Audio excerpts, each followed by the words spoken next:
एक उत्तर प्रदेश के देवरिया जिले में सुमेरपुर हरे भरे खेतों, कच्ची पगडंडियों और चारों तरफ फैली हरियाली से घिरा हुआ एक शांत और सुंदर गांव था।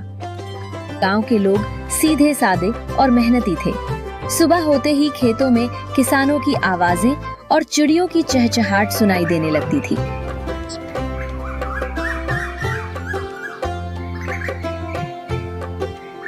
इसी गांव में शत्रुघ्न नाम के आदमी का मछली और चावल का एक बड़ा ढाबा था, जहां पर बहुत ही स्वादिष्ट मछली और चावल मिला करता था। इसी गांव में एक रतन नाम के आदमी का परिवार रहता है।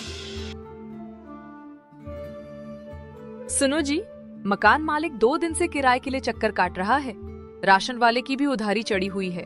अगर आज पैसे नहीं मिले तो घर का चूल्हा जलना मुश्किल हो जाएगा। परेशान मत हो आशा, आज बहुत काम है। मालिक शत्रुघ्न ने वादा किया था कि आज मेरे पिछले 10 दिनों की रुकी हुई पगार दे देगा। आज शाम को पैसे मिलते ही मैं सारा बकाया चुका दूंगा। तुम बस चिंता मत करो। भगवान करे वो सेठ पैसे दे दे, उसका कोई भरोसा नहीं है।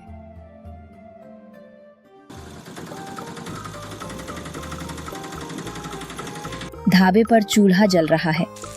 रतन पूरी लगन के साथ कड़ाही में गर्मा गर्म मछली करी बना रहा है। ढाबे पर एक प्लेट में चावल, एक तरफ गर्मा गर्म और रसदार मछली करी और साथ एक कुरकुरी तली हुई मछली। पूरे इलाके में इसकी सौंधी खुशबू फैली हुई है। तभी ढाबे के 3 पक्के और मजेदार दोस्त सुबोध, साजिद और अभिषेक खुशबू का पीछा करते हुए आते हैं। अरे सुबोध भाई, अभिषेक भाई, आज तो हवा में ऐसी खुशबू तैर रही है कि पेट में चूहे नहीं सीधे मगरमच्छ कूद रहे हैं। हाँ, अरे साजिद भाई, तुम्हारी नाक तो खाने की खुशबू पकड़ने में रडार से भी तेज चलती है। वैसे खुशबू तो वाकई लाजवाब है। हाँ, बात तो सही है। रतन भाई के हाथ की मछली, भात और वो एक एक पीस कुरकुरी फ्राई मछली, आहा, सीधे कलेजे में उतर जाती है। रतन मुस्कुराते हुए तीनों दोस्तों के सामने थाली लगाता है।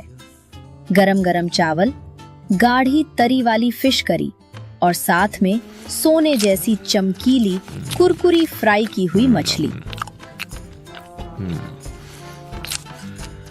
ओहो रतन भाई, ये तो कमाल कर दिया। ये मछली है या मुंह में घुलने वाला मक्खन? स्वाद का कोई तोड़ नहीं है। अरे नींबू तो इस पे निचोड़ो साजिद भाई, स्वाद दुगना हो जाएगा। रतन भाई, सलेमपुर में क्या पूरे देवरिया जिला में ऐसी मछली कोई नहीं बना सकता। पूरा गांव उसके मछली के प्लेट के तारीफ क्या करते थे। तभी ढाबे का मालिक शत्रुघ्न अपनी भारी भरकम तोंद मटकाते हुए वहां आता है। ग्राहकों को रतन की तारीफ करते देख उसे जलन होने लगती है। वो तुरंत अपनी वाहवाही बटोरने के लिए बीच में कूद पड़ता है। अरे भाई, खाइए खाइए, लेकिन ये मत भूलिए कि ये जो मसालेदार स्वाद है ना, इसकी असली रेसिपी मैंने ही तैयार की है। ये रतन तो बस चमचा हिलाना जानता है, असली दिमाग तो इस शत्रुघ्न सेठ का है। साजिद अपने मन ही मन बोलने लगता है। दिमाग इनका है और पसीना रतन भाई बहा रहे हैं। सेठ जी सिर्फ मलाई मारना जानते हैं। सेठ जी, बात चाहे जो भी हो, लेकिन जो जादू रतन के हाथों में है वो किसी और के पास नहीं। शत्रुघ्न मन ही मन चिढ़ जाता है। वो रतन को गुस्से से घूरता है। रतन बिना कुछ बोले चुपचाप अपना सिर झुकाकर काम करने लगता है। ऐसे ही लोग आते हैं और उसके गर्मा गर्म मछली चावल और मछली फ्राई का तारीफों के पुल बांध कर चले जाते हैं। शाम ढल चुकी है। सारे ग्राहक जा चुके हैं। ढाबे का सारा मछली भात खत्म हो चुका है। शत्रुघ्न गल्ले में नोटों की गड्डियां गिन रहा है। रतन हाथ धोकर उसके पास आता है। मालिक, आज बहुत बढ़िया बिक्री हुई है। मेरा पिछला 10 दिन का पगार दे देते तो बड़ी कृपा होती। मकान मालिक का किराया देना है और राशन वाले की उधारी भी चुकानी है। पगार? कैसी पगार बे? अभी तो कल के लिए नया माल मंगाना है, कोयले का पैसा देना है, मसालों का बिल चुकाना है। अभी कोई पैसा वैसा नहीं है, कल आना। लेकिन मालिक, आपने आज का पक्का वादा किया था। राशन वाले ने कहा है कि आज पैसे नहीं मिले तो आगे से सामान नहीं देगा। आप मेरे हक के पैसे रख रहे हैं। अबे ओए, ज्यादा जबान मत चला। काम करना है तो कर, नहीं तो रास्ता नाप और याद रख, अगर दोबारा पैसे के लिए मेरे सामने गिड़गिड़ाया तो इसी कड़ाही के खौलते तेल में तेरा हाथ डलवा दूंगा। भाग यहां से। रतन बेबसी और गुस्से में अपनी मुट्ठियां भींच लेता है। वो बिना कुछ बोले खाली हाथ अपने घर की तरफ लौट जाता है। उसके मन में अब कुछ बड़ा करने का संकल्प जाग चुका है। रतन खाली हाथ उदास चेहरे के साथ घर लौटता है। आशा दरवाजे पर ही उसका इंतजार कर रही थी। रतन को खाली हाथ देखकर वो सब समझ जाती है। तो उस सेठ ने पैसे नहीं दिए? नहीं आशा, उसने साफ मना कर दिया। उल्टे मुझे ही भला बुरा सुनाया। बहुत घमंडी और बेरहम आदमी है वो। मैंने मेहनत की, काम किया और उसका ढाबा इतना आगे बढ़ाया और मुझे मेरे पैसे नहीं दे रहे। हौसला मत हारो जी, जब तक तुम उसके ढाबे पर काम करोगे वो तुम्हारी मेहनत का खून चूसता रहेगा। क्यों ना हम अपना खुद का एक छोटा सा ठेला शुरू करें? तुम्हारी बनाई मछली भात का स्वाद तो पूरे गांव को पता है।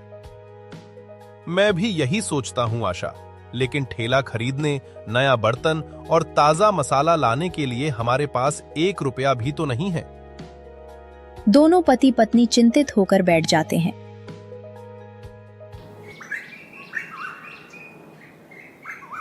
अगले दिन भी क्या करता, सेठ की गाली सुनने के बाद भी और ढाबे पर काम करने चला जाता है। रतन भारी मन से ढाबे पर चूल्हे के सामने खड़ा है। कड़ाही में गर्मा गर्म मछली का पीस तल रहा है और तरी उबल रही है। तभी शहर के कपड़ों में सजे धजे 2 बड़े बाबू ढाबे के सामने आकर रुकते हैं। उनकी गाड़ी रास्ते में खराब हो गई थी और वे पैदल चल रहे थे।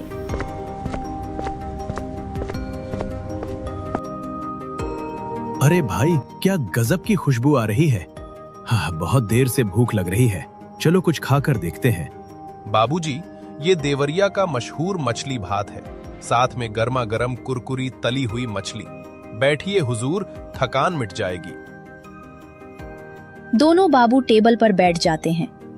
रतन उनके सामने गरम गरम चावल, गाढ़ी तरी वाली स्वादिष्ट फिश करी और एक एक पीस कुरकुरी फ्राइड फिश परोसता है। मछली का पहला निवाला मुंह में डालते ही हैरान रह जाता है।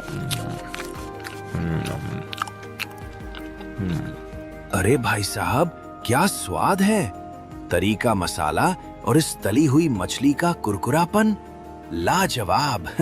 ऐसा स्वाद तो हमें शहर के 5 स्टार होटल में भी नहीं मिला। सच में भाई, इतना देर से चल चल के तो मेरा भूख से बुरा हाल हो गया था। मुझे लगा नहीं था गांव में इतना स्वादिष्ट खाना भी मिलता है। क्या तुम शहर में काम करना पसंद करोगे? नहीं बाबूजी, गरीब आदमी हूँ। खुद का ठेला लगाने के लिए पैसे नहीं हैं। यहाँ बस पेट पालने के लिए मालिक की गाली गलौज और डांट सुननी पड़ती है। दोनों बाबू रतन की सादगी और उसके हुनर से बेहद प्रभावित होते हैं। पहले बाबू अपने जेब से कुछ पैसे निकालता है।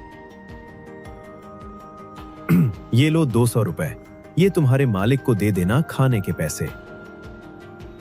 दूसरा आदमी अपनी जेब से 5000 रुपए की एक गड्डी निकालता है और रतन के हाथ में थमा देता है। और ये 5000 रुपए हमारी तरफ से तुम्हारे लिए इनाम और मदद हैं। इससे अपना खुद का एक ठेला शुरू करो रतन भाई। इस जादुई हुनर को किसी जालिम की गुलामी में मत सड़ने देना। रतन के हाथों में पैसे देखकर उसकी आंखों में आंसू आ जाते हैं। वो कांपते हाथों से पैसे लेता है और दोनों बाबूजी को प्रणाम करता है। अरे बाबूजी, आप लोगों का धन्यवाद। आप लोगों ने आज मुझ पर इतना बड़ा उपकार किया। अब मैं इस पैसे से अपना एक ठेला खोलूंगा। आपने तो मेरी जिंदगी बना दी। आपका बहुत बहुत धन्यवाद। उसके बाद दोनों बाबू वहां से खुश होकर वहां से चले जाते हैं। ढाबा बंद होने का समय है। तभी शत्रुघ्न अपने साथ एक आदमी को लेकर आता है। रतन उसके सामने ग्राहकों के दिए हुए 200 रुपए रख देता है। मालिक, ये आज के खाने के पैसे हैं और सुनिए, अब मुझे आपके यहाँ काम नहीं करना है। मेरे पिछले 10 दिनों के पैसे दे दीजिए, मैं अभी जा रहा हूँ। अरे जा जा, पैसे तो तुझे एक ढेला नहीं मिलेगा। और वैसे भी मैंने तेरे से आधा दाम पर काम करने वाला नया कारीगर रख लिया है। तू कल से मत आना, भाग यहां से चोर कहीं का। चोर मैं नहीं, आप हैं मालिक, जो एक गरीब की मेहनत का पैसा दबा कर बैठे हैं। मत दीजिए मेरा पैसा भगवान, सब देख रहा है। लेकिन याद रखिएगा सेठ जी, कल से आपका ये ढाबा खाली मिलेगा, क्योंकि सलेमपुर में अब रतन का असली मछली भात चलेगा। आज न जाने कहां से रतन के अंदर इतनी शक्ति आ गई थी। रतन वहां से अपने घर की ओर चला जाता है। शत्रुघ्न उसे गुस्से से जाते हुए देखता रहता है। रतन घर लौटता है और आशा के सामने 5000 रुपए रख देता है। आशा चौंक जाती है और पूछती है, जी, इतने सारे पैसे कहाँ से आए? ये मेरी ईमानदारी और हमारे हुनर का इनाम है आशा। आज ढाबे पर आए 2 फरिश्तों ने हमारी मदद की है। अब हम किसी की गुलामी नहीं करेंगे। उनका बहुत बहुत धन्यवाद। अब तो सलेमपुर में अपना खुद का राज होगा। मैं कल ही जाता हूँ और सुबह साजिद, सुबोध और अभिषेक से मदद मांगता हूँ।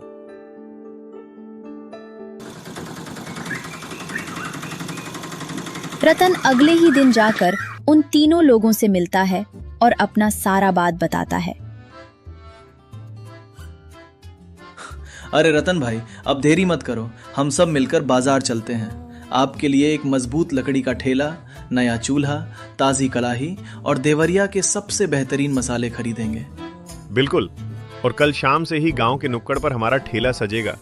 उस शत्रुघ्न सेठ को दिखा देंगे कि असली स्वाद मसालों का नहीं, रतन भाई के हाथों का होता है।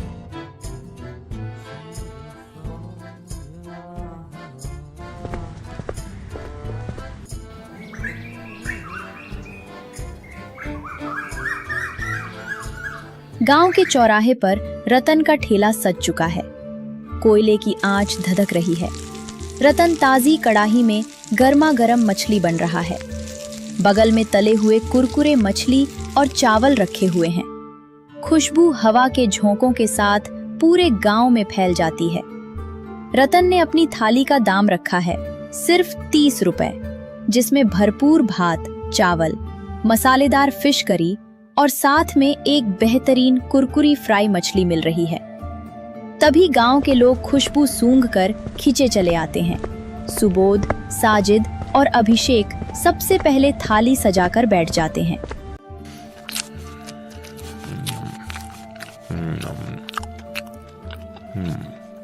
अरे भाई, स्वाद तो ऐसा है कि मुंह से सीधे वाह वाह निकल रहा है। वही पुरानी खुशबू, वही पुराना जादू। अरे रतन भाई, जहां शत्रुघ्न सेठ बासी मछली का 50 रुपए लेता है, वहां तुम सिर्फ 30 रुपए में इतनी ताजी और स्वादिष्ट मछली भात दे रहे हो। आज से हम सिर्फ तुम्हारे यहीं खाएंगे। रतन के ठेले पर देखते ही दिखते इतने सारे भीड़ हो जाती है।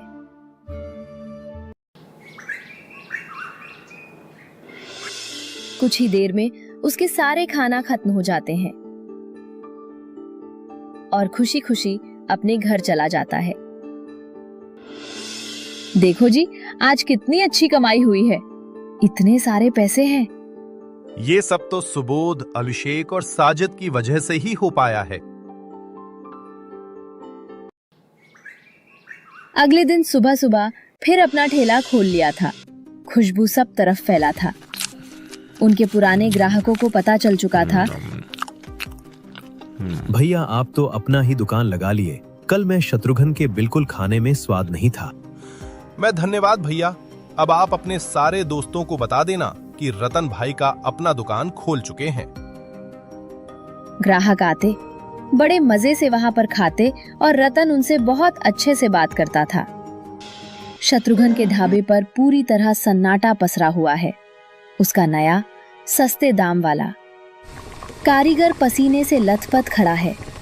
कड़ाही में तली हुई मछली जल चुकी है और तरी का रंग एकदम फीका है। अरे ओ कामचोर, तू कैसी मछली बना रहा है बे? पूरे गांव के लोग उस रतन के ठेले पर चले गए हैं। यहाँ मक्खियां भिन भिना रही हैं। मालिक, मसाले तो आपने ही लाकर दिए थे।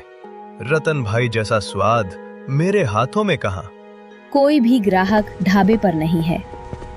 तभी ढाबे के पास से एक ग्रामीण निकलता है। अरे रमेश, कहाँ जा रहे हो भाई? इधर आओ, आज बढ़िया मछली बनी है। माफ करना सेठ जी, अब हम पैसे बर्बाद करने नहीं जाएंगे। रतन भाई ने नुक्कड़ पर नया ठेला लगाया है, वैसा स्वाद और वो भी इतने सस्ते में। अब हम उधर ही जा रहे हैं। शत्रुघ्न गुस्से से लाल पीला हो जाता है। वो लाठी उठाता है और रतन का काम बिगाड़ने के लिए उसके ठेले की तरफ चल पड़ता है। रतन के ठेले पर भारी भीड़ है। तभी शत्रुघ्न गुस्से में पैर पटकता हुआ वहां पहुंचता है। अबे ओए रतन, तेरी इतनी हिम्मत! मेरे ढाबे के सामने तूने अपनी दुकान खोल ली और ये मेरी रेसिपी चुरा कर तू यहाँ धंधा कर रहा है। बंद कर इस ठेले को, वरना अभी तोड़ डालूंगा। शत्रुघ्न जैसे ही ठेले की तरफ लाठी उठाता है, सुबोध कुमार, साजिद और अभिषेक तुरंत रतन के आगे आकर ढाल बनकर खड़े हो जाते हैं। सेठ शत्रुघ्न, ये सलेमपुर गांव है, तुम्हारा ढाबा नहीं। यहाँ कोई गुंडागर्दी नहीं चलेगी। और सेठ जी, रेसिपी चुराने की बात मत करो। रेसिपी तो आपने ही बनाई थी ना, तो फिर आपके ढाबे पर आज सन्नाटा क्यों पसरा है? वहां जाकर अपनी रेसिपी खुद खाइए। हाँ सेठ जी, स्वाद मसालों की बोरी में नहीं, रतन भाई के हाथों के जादू में था। आपने अपने ही हाथों अपनी किस्मत पर कुल्हाड़ी मार ली है। पीछे से पूरा गांव भी रतन के समर्थन में खड़ा हो जाता है। रतन सबको शांत करवाते हुए बोलना है। शत्रुघ्न सेठ, मैंने आपकी 10 साल वफादारी से सेवा की, लेकिन आपने हमेशा मेरी मेहनत का अपमान किया और मेरा हक मारा। भगवान के घर देर है, अंधेर नहीं। अब अपनी लाठी उठाइए और यहाँ से चले जाइए, क्योंकि यहाँ का एक एक ग्राहक मेरे हुनर और मेरी ईमानदारी की गवाही दे रहा है। गांव के लोग शत्रुघ्न को घेर लेते हैं और उसे वहां से जाने का इशारा करते हैं। शत्रुघ्न खुद को अकेला और लाचार महसूस करता है। उसका सारा घमंड चूर चूर हो जाता है। वो बिना कुछ बोले अपना सिर झुकाकर वहां से भाग जाता है।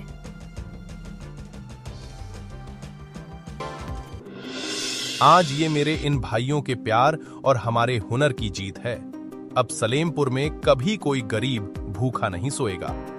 सभी दोस्त एक दूसरे को देखा, मुस्कुराया।